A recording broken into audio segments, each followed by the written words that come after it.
Je vous l'annonçais également au sommaire, le 21 novembre de chaque année, l'humanité célèbre la journée internationale de la télévision. Malheureusement, en Guinée, cette journée passe inaperçue. Acteurs de télé et citoyens qui se prononcent sur cette célébration dénoncent le mutisme des autorités. Notre équipe a fait un tour d'un certain groupe de médias pour toucher du doigt son impact, les défis et les perspectives de la télé dans ce monde numérique très concurrentiel.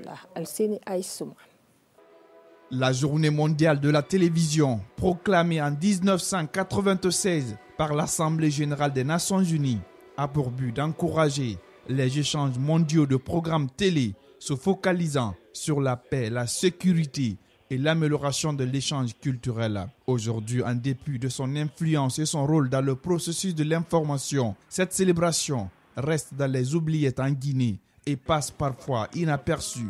Depuis le matin, moi, en tout cas, je n'ai pas appris à travailler une radio ou une télévision où il y a une organisation, une cérémonie de l'État. Et c'est pour dire que c'est un peu désolant. Il faudrait que le gouvernement puisse revoir ces facteurs comme ça, ne pas faire de tout politique, mais des fois s'intéresser aux journées internationales pour rendre hommage aux journalistes, aux hommes de médias. Dans les maisons, les bureaux ou encore les salles de cinéma, la télévision reste le moins privilégié pour s'informer et se divertir. La télévision impacte quotidiennement notre mode de vie.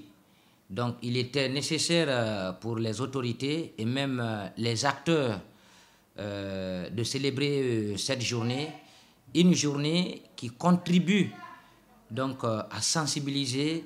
Malgré son importance, la télévision fait face à d'énormes défis auxquels elle doit relever au risque de céder avec la floraison des web-télé.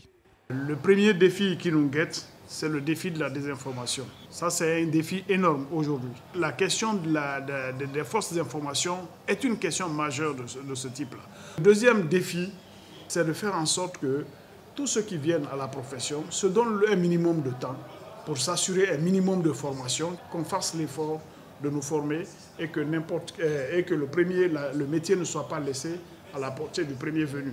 Autre défi non des moindres, c'est la production des programmes de haute qualité qui résultent d'un public intéressé et bien informé.